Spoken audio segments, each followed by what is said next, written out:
विधानसभेची आज बैठक झाली. आदरणीय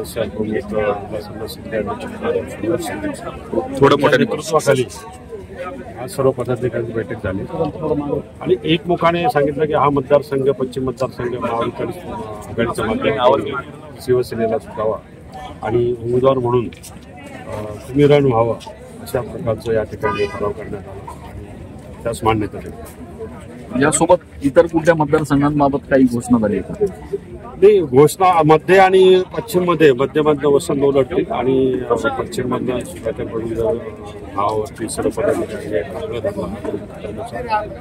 ठराव त्या ठिकाणी केला.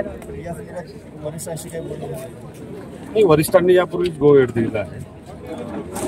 तयारी लागेल या जे मतदारसंघामध्ये आपल्याला घ्यायचे त्या मतदारसंघामध्ये यापूर्वी शपथ दिलेली आहे तुम्ही तयारी.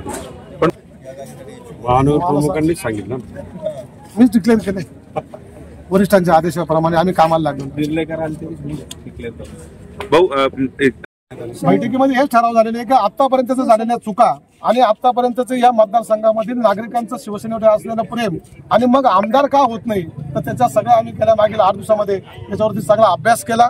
त्या अभ्यासामधून एकच आलं की आपल्यामधून एकच उमेदवार द्यायचा आणि त्या उमेदवाराचं बाकी सर्वांनी स्वतः उमेदवार आहे असं म्हणून काम करायचं आणि जबाबदाऱ्या वाटून घेऊन या ठिकाणी आम्ही या ठिकाणी सुधाकर भाऊ नाव यांचं नाव पुढे आम्ही सगळ्यांनी आणलेलं आहे. एकमताने त्याच्यावरती ठराव झालेला आहे आणि सुधाकर भाऊच या ठिकाणी शिवसेनेचे नाशिक पश्चिम विधानसभा मतदारसंघाचे हे पहिले आमदार असतात. हे बघा महाविकास आघाडीमध्ये काय निर्णय घ्यायचा ज्या ज्या पक्षाची खाली ताकद काय आहे. या ठिकाणी आमचे 22 नगरसेवक आहेत, शिवसेनेचे 22 नगरसेवक आहेत. ही ताकद आमची कायम राहिलेली आहे. फक्त काही गोष्टीमुळे त्या ठिकाणी आम्ही यापूर्वी कारण 2 वेळेस आमचा भाजपला मतदारसंघ सुटलेला आहे. ताकद आमची आणि उमेदवारी त्यांना मिळायची. आमच्या आपसातल्या या वादामुळे याचा फायदा आम्हाला त्या ठिकाणी भारतीय जनता पक्षाला झालेला आहे. आता असं होणार नाही कारण आम्ही सर्व एक वज्रमुठ आम्ही या ठिकाणी केलेली आहे आणि आमची ताकद ही आमच्या उमेदवार निवडून आणण्यासाठीच लावणार नाही. मी तुम्हाला ते सांगतो ना सर्वाधिक काय माहिती का आमचा इंटरनेट विषय आहे. दुसरी गोष्ट या ठिकाणी महाविकास आघाडीमध्ये नाशिक पश्चिम मतदारसंघामध्ये 22 नगरसेवक शिवसेनेचे आहेत आणि मध्यमध्ये सुद्धा त्या ठिकाणी शिवसेनेची ताकद आहे.